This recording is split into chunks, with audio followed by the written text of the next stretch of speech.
આજનો જે સંદેશાનો જે વિષય છે એનું જે મેં ટાઇટલ આપ્યું છે, sermon title, the king is born today. યશાયા 9:1-7 જે પુસ્તકના જે ભાગમાંથી આપણી આગળ વાંચન કરવામાં આવ્યું એની અંદર આપણે કેટલીક બાબતો જોવાના છીએ પ્રભુ ઈસુ ખ્રિસ્ત વિશે. અને ખાસ કરીને જો આપણે જોવા જઈએ તો ઉત્પત્તિથી શરૂ કરી અને માલાખીના પુસ્તક સુધી જૂના કરારની અંદર ઈશ્વરે જે તારણની યોજનાનું જે બ્લુપ્રિન્ટ અથવા તો જે ચિત્ર રજૂ કર્યું હતું એમાં પ્રભુ ઈસુ ખ્રિસ્તને અગત્યનું સ્થાન આપવામાં આવ્યું છે. જો આ પુસ્તકના જે પેસેજમાં આપણે વાંચ્યું એનું જો આપણે બેકગ્રાઉન્ડ જોવું હોય તો ઈસવીસન પૂર્વે 725 વર્ષ પહેલાં જે ઇઝરાયલનું જે નોર્ધન કિંગડમ હતું એની ઉપર બહુ જ મોટો ખતરો તોળાઈ રહ્યો હતો. આસુરનો જે રાજા કે જે બહુ જ ખતરનાક હતો અને એ હંમેશા પોતાની બાઉન્ડ્રીઝને એક્સપાન્ડ કરવા માગતો હતો, એ રાજા એના તરફથી ઇઝરાયલ ઉપર એક મોટો ખતરો તોળાઈ રહ્યો હતો. અને ખરેખર ઈસવીસન પૂર્વે 722ની સાલમાં ઇઝરાયલ ઉપર આક્રમણ કરવામાં આવ્યું અને ઇઝરાયલનો બહુ મોટો ત્યાં આગળ વિનાશ થયો. Loved ones would be brutally killed, families would be broken up and destroyed, the land would be devastated and economic havoc would be rampant. This was the picture of Israelites in 725 BC. And it actually happened. Within 3 years, the Assyrian king attacked and destroyed the nation of Israel. એક વખતનો જે ગૌરવાન એવું પ્રદેશ અને એક વખતનો જે બહુ જ મોટો એવો શક્તિશાળી દેશ એ આ દુશ્મનના હાથે પરાજય પામ્યો. અને આ બન્યું એ પહેલાં ઈશ્વરે આવા આશારહિત અને સંકટના સમયોમાં પણ એમને ખાસ વચન આપ્યું. અને આ જે વચન આપ્યું એ તો ઉદ્ધારનું વચન, ઉદ્ધારકર્તાનું વચન. આટલી બધી મુશ્કેલ પરિસ્થિતિની અંદર જ્યારે ઇઝરાયલ પ્રજા હતી ત્યારે એવી પરિસ્થિતિમાં ઈશ્વર તરફથી એમને ખાસ વચન આપવામાં આવ્યું. In the midst of their despair and hopelessness, they received a word from God and word from heaven. And that words are given and the promise is given in verse 1. The gloom of verse 1 would turn into rejoicing in verse 3. The distress would turn into joy. The oppression would turn into a broken yoke. જે હતાશા અને નિરાશા હતી એને બદલે ઈશ્વર એમને ત્યાં આગળ ખુશી આપવાનું વચન આપે છે. જે સંકટમાં તેઓ હતા એમાંથી તેઓને આનંદ આપવાનું ઈશ્વર તેમને વચન આપે છે. અને જે સતામણી અને બંધનોમાં તેઓ હતા એ ઝૂંસરીના તૂટી જવાનું વચન અને સ્વતંત્રતાનું વચન ઈશ્વર એમને ત્યાં આગળ આપે છે. અને જે અંધકાર ભરી પરિસ્થિતિમાં હતા એ પ્રકાશની અંદર ફેલાઈ જવાનું હતો. ત્યાં આગળ બીજી કલમમાં લખ્યું છે કે અંધકારમાં ચાલનાર લોકે મહાન પ્રકાશ જોયો છે અને મરણ છાયાના દેશમાં વસનારા પર અજવાળું પ્રકાશ્યું છે. અને આ જે વચનો અહીંયા આપવામાં આવ્યા છે એ જાણે કે પ્રેઝન્ટ ટેન્સની અંદર, વર્તમાન કાળની અંદર એનો ત્યાં આગળ વચનો આપવામાં આવ્યા છે. As if this things have already happened. Actually, this had not happened when the promise was given to them. But the perfect tense is actually affirming the prophet's certainty that these promises would be fulfilled. ઈશ્વરે જે વચન આપ્યું છે એ સંપૂર્ણપણે પૂર્ણ કરવામાં આવશે. એટલે ભવિષ્યમાં બનનારી બાબત હતી પણ ઈશ્વરે એમને એ રીતે કહ્યું કે આ બની ચૂક્યું છે. પ્રભુના સેવક E.J. યંગ એને આ પ્રમાણે પેરાફ્રેઝ કરીને કહે છે, there is a great rejoicing among God's people because God has broken the yoke of burden and oppression, and the burden and oppression are removed because the weapons and the garments of warrior are destroyed. And the basic reason for these blessings is that the child is born. The king is born. પ્રભુના લોકો આનંદ કરી રહ્યા છે કારણ કે ઈશ્વરે જુલમગારોની ઝૂંસરીને તોડી નાખી છે. કારણ કે યુદ્ધખોર દુશ્મનોના શસ્ત્રો અને સરંજામનો ઈશ્વરે ત્યાં નાશ કર્યો છે. અને તેનું મૂળ કારણ એ તો એ હતું કે બાળ ઈસુ, પ્રભુ ઈસુ ખ્રિસ્તનો જન્મ, એ બહુ મોટી આશા એ ઇસ્રાયેલને માટે ત્યાં આગળ આપવામાં આવી હતી. આ તો ભવિષ્યમાં થનાર વચન એમને માટે આપવામાં આવેલું હતું. અને એ વચન પ્રભુ ઈસુ ખ્રિસ્તના જન્મની સાથે આપણે પૂરું થયેલું જોઈએ છે. આ જે પેસેજ વાંચવામાં આવે એમાં 3 બાબતો મેં ખાસ નોંધી છે. પહેલામાં પહેલી બાબત જે મેં લખી છે કે Jesus is marvellous in how હી કેમ. પ્રભુ ઈસુ ખ્રિસ્તનું જે પ્રથમ આગમન અને એમનો જન્મ એ બહુ જ અદ્ભુત એવી વિના હતી. It is imperative that we see the flow of Isaiah's argument in this section of this book. For the virgin born Emmanuel of 7:14 is the king with different names in Isaiah chapter 9 and 6 and 7. યશાયા પ્રબોધકે એના 7મા અધ્યાય અને 14મી કલમમાં જે વચન આપ્યું, જે આગાહી કરવામાં આવી હતી એ છે કે જુઓ, કુંવારી ગર્ભવતી થઈને પુત્ર જણશે અને તેનું નામ તે ઇમાનુએલ પાડશે.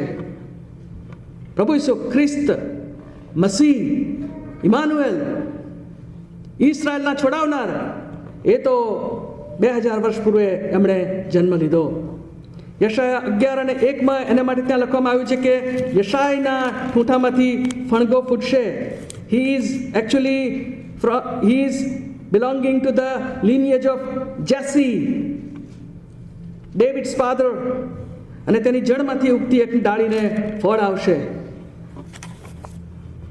Yet there is something particularly marvelous and majestic in his coming, something mysterious that only the eyes of faith can see.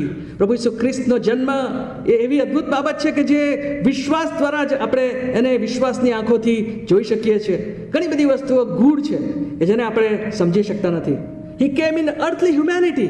પહેલી બાબત, પ્રભુ ઈસુ ખ્રિસ્ત મનુષ્ય સ્વરૂપમાં આવ્યા. અને બીજી બાબત, he came in heavenly deity as well. પ્રભુ ઈસુ ખ્રિસ્ત દેવ સ્વરૂપમાં પણ આવ્યા.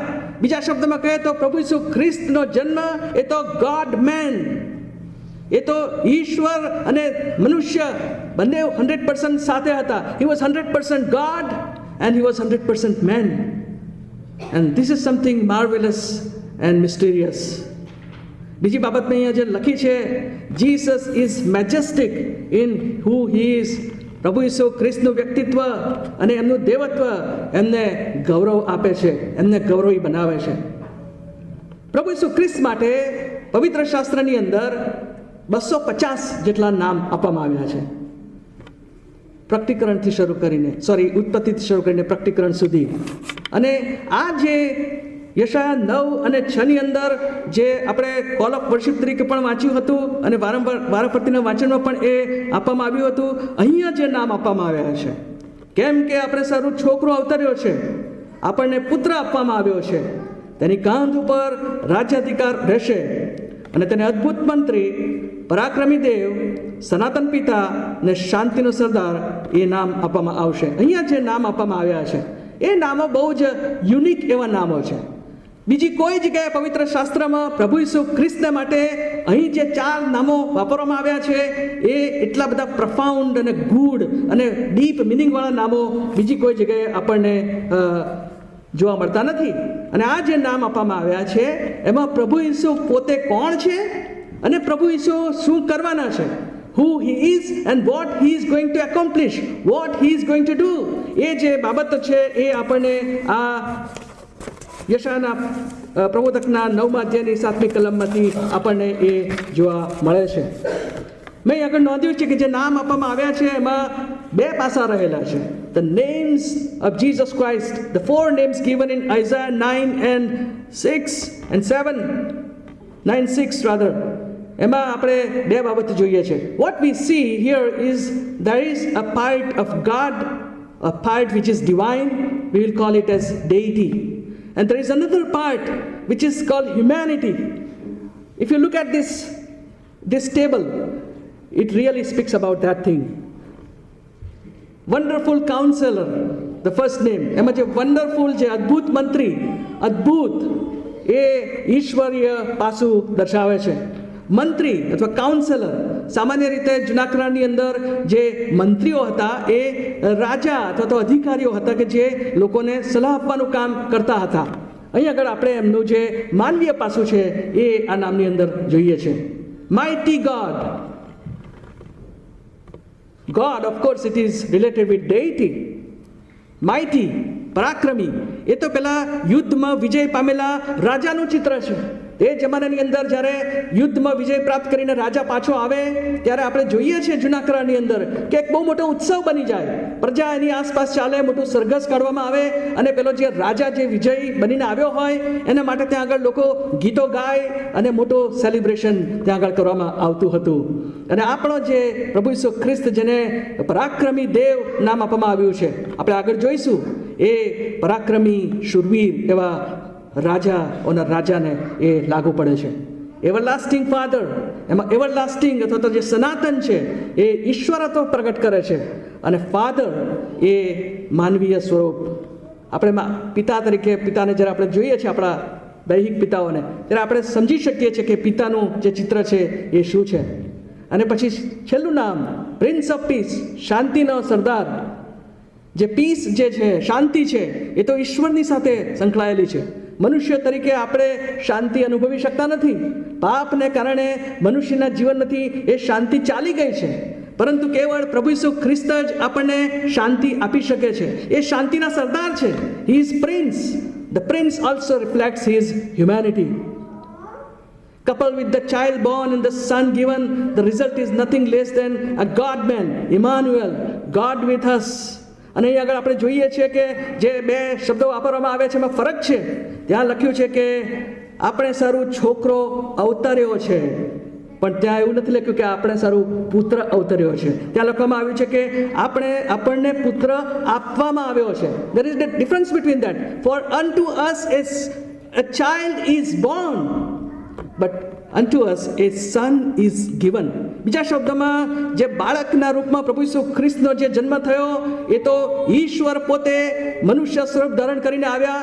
પોતાની અસીમિત જાતને એમણે મનુષ્ય આકારમાં સીમિત કરી શબ્દ સદે થઈને આપણામાં વસ્યો, એમ પ્રભુનું વચન આપણને જણાવે છે. અને એ જે ચમત્કાર ઈશ્વરે કર્યો એને આપણે કહીએ છીએ કે આપણે સારું છોકરો અવતર્યો છે. પરંતુ ઈશ્વર પિતાએ જગત પર એટલો બધો પ્રેમ કર્યો કે એમનો પોતાનો એકનો એક દીકરો જગતને માટે આપી દીધો. બીજા શબ્દોમાં પ્રભુ ઈસુ ખ્રિસ્તનો જન્મ થયો તે અગાઉ પ્રભુ ઈસુ ખ્રિસ્ત અસ્તિત્વ ધરાવતા હતા. યોહાન 1:1 આપણને કહેવામાં આવ્યું છે કે શબ્દ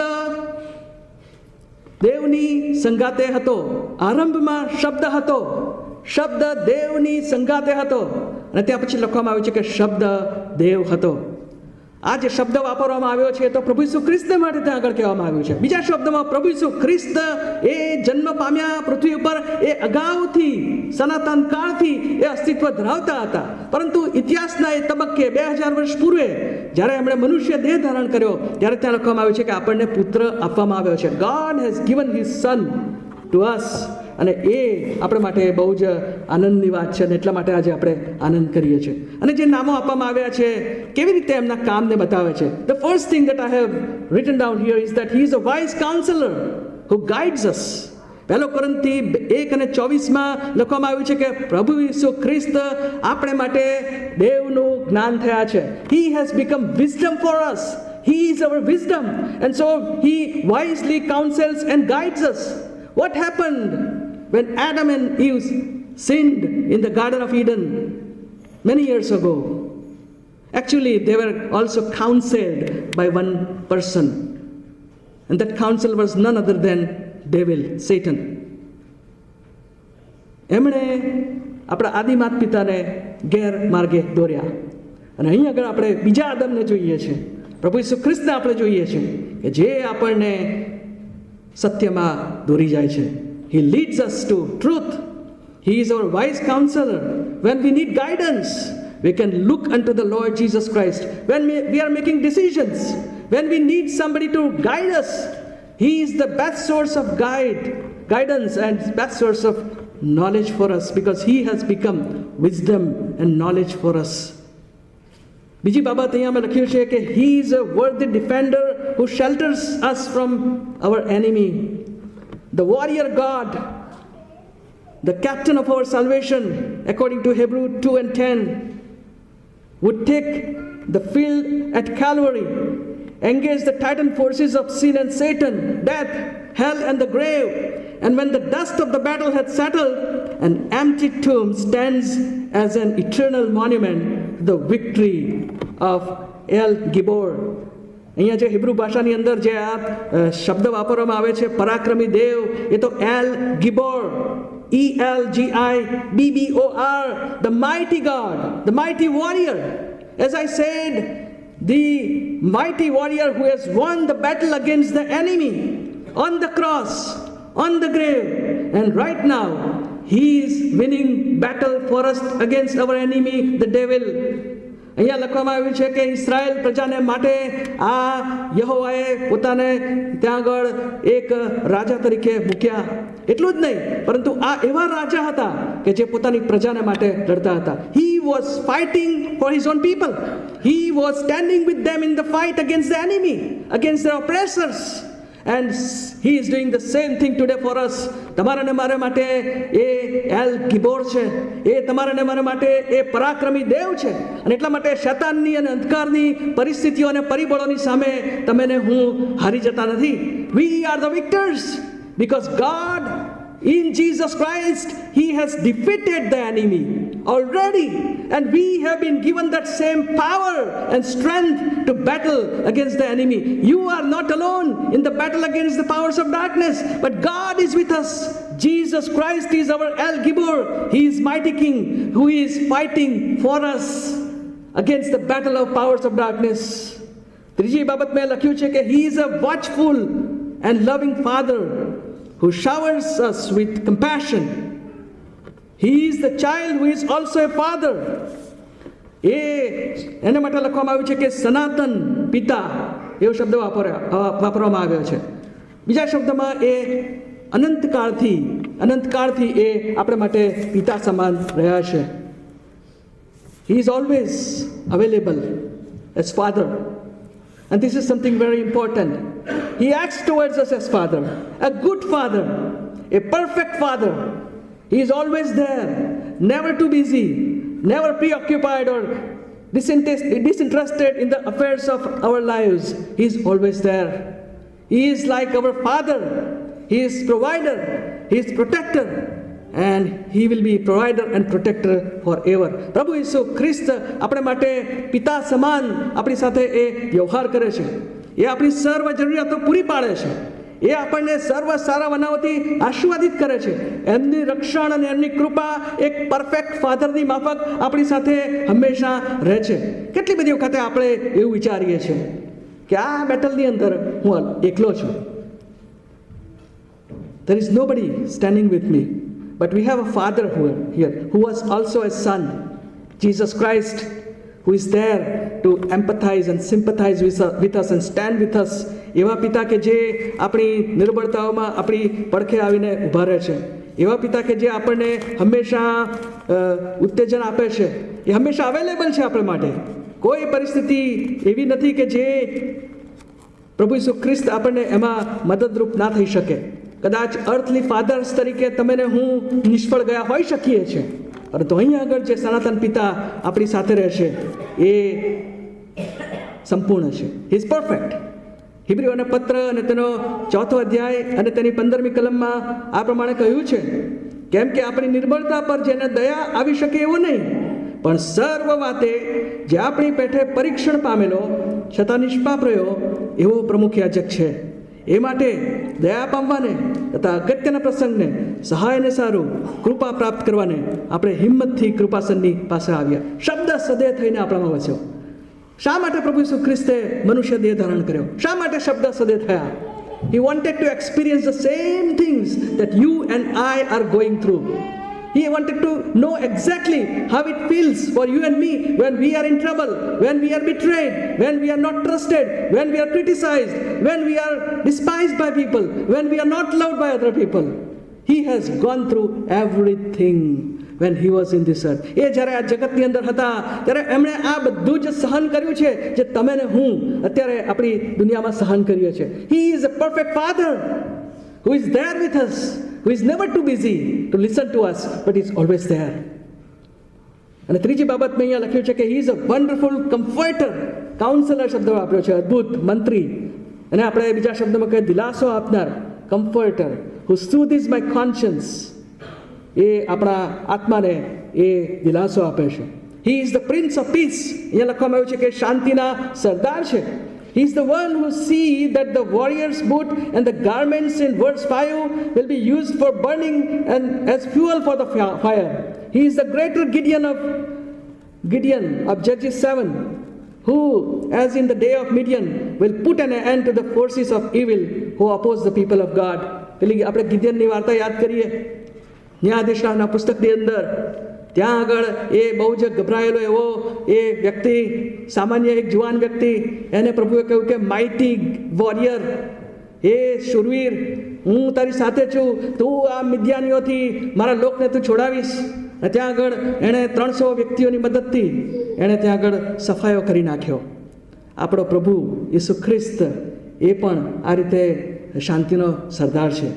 એ પેલા સૈનિકોના વસ્ત્રો અને ધબકારા કરતા જે એના જે જોડા છે એનો ત્યાં આગળ નાશ થશે એમ યશાયાની અંદર લખવામાં આવ્યું છે. ત્યાં કહેવામાં આવ્યું છે કે એ બધાનો નાશ કરવામાં આવશે. He is the perfect warrior, he is the prince of peace and he will establish real piece in the world. The world is looking for answers today. જ્યારે પ્રથમ વિશ્વયુદ્ધ થયું અને ત્યાર પછી દુનિયાના લોકોને એવું લાગ્યું કે યુદ્ધ એ સારી બાબત નથી, આપણે કંઈક ઉપાય કરવો જોઈએ. And so they thought that we should establish organization which is called United Nations, right. અને એ ઓર્ગેનાઇઝેશનને મૂકવામાં આવ્યું. શા માટે?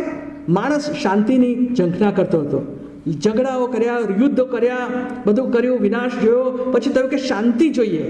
આ બધું કામનું નથી. Man is still looking for peace today. In the broken world, men are looking for peace.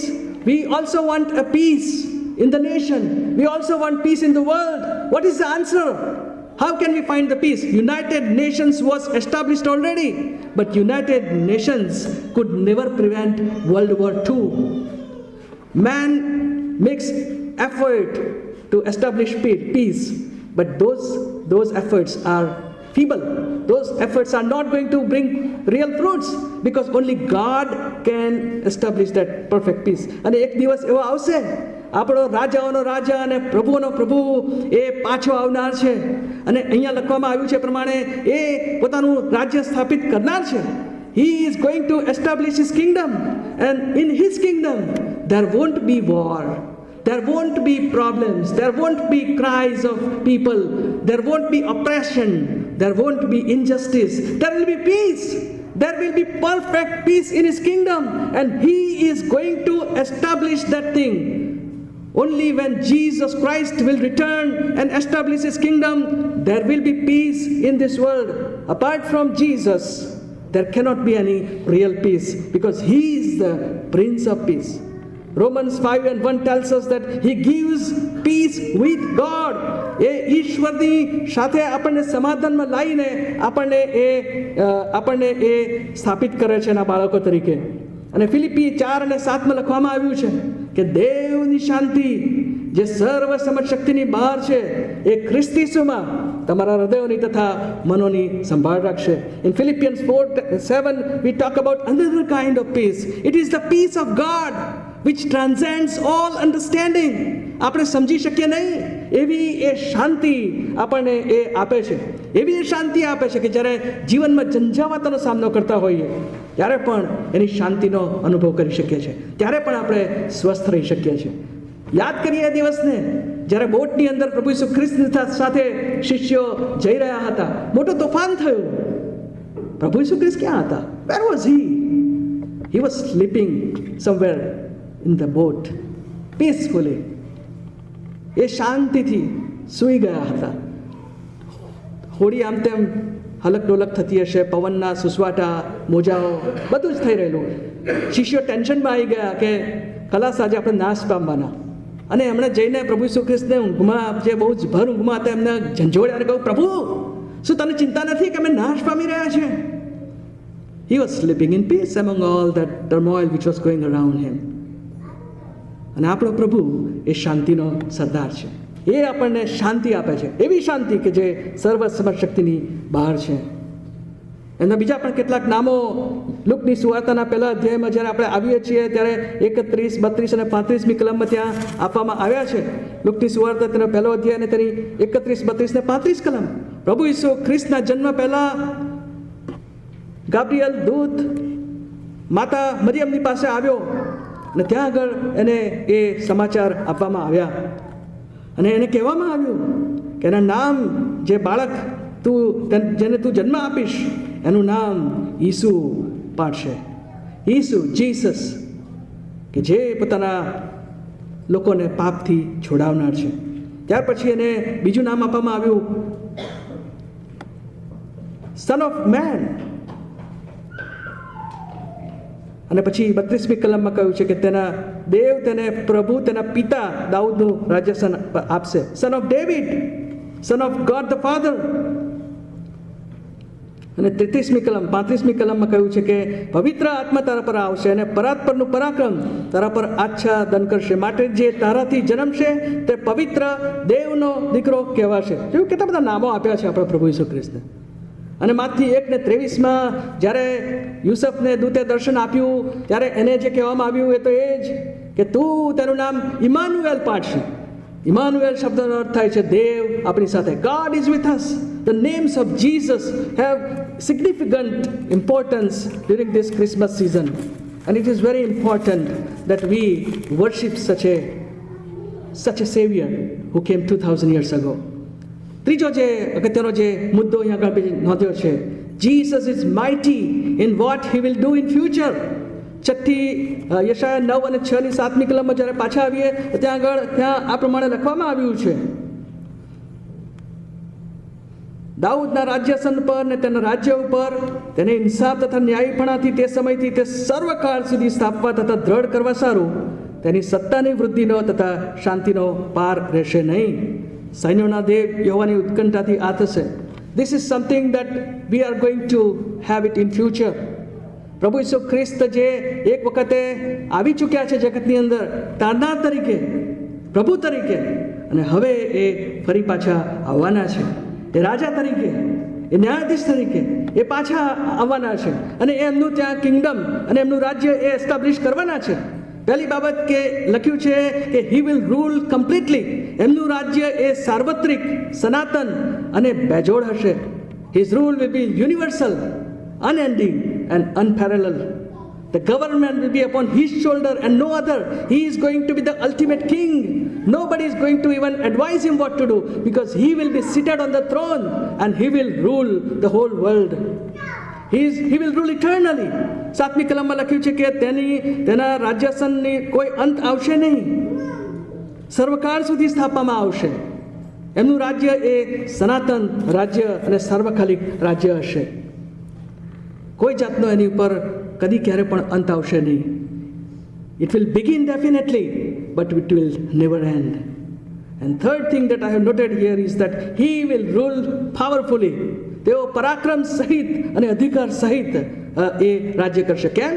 કારણ કે સૈન્યોના દેવ યહોવાની ઉત્કંઠાથી આ થશે. આ તો ઈશ્વરનું જ આયોજન હતું. He wanted these things many years ago, before the foundations of the world, that he is going to establish Jesus Christ as the King of Kings and Lord of Lords. Nothing less than the zeal of Jehovah will bring all of this to pass. His jealous passion to establish the rule and reign of Son he has given will see that the King with many names is honored and vindicated now and forever. In heaven there is no confusion as to what Christmas is all about. Through all the time, God is burning with passion, zeal and holy jealousy for one thing, the glory of his beloved Son. In him he takes delight. પ્રભુ ઈસુ ખ્રિસ્તે જ્યારે પ્રભુ ઈસુ ખ્રિસ્તને ત્યાં આગળ એમને મહિમાવંત કરવામાં આવ્યા ત્યારે ઈશ્વર પિતાએ આ શબ્દો કહ્યા કે આ મારો વાલો પુત્ર છે, એનામાં હું પ્રસન્ન છું. He is delighted in his Son, and his only zeal and passion is to see him eternal King, eternal ruler of the whole universe, and he is going to rule all over the world, completely, eternally and powerfully. And God has guaranteed it in His word. પ્રભુ ઈસુ ખ્રિસ્તના સાર્વકાલિક અને અનંતકાલિક રાજ્યનું ખાતરીદાયક વચન આપણને આપવામાં આવ્યું છે. This is a promise that we are looking for. This is the promise that we'll be looking for to be established.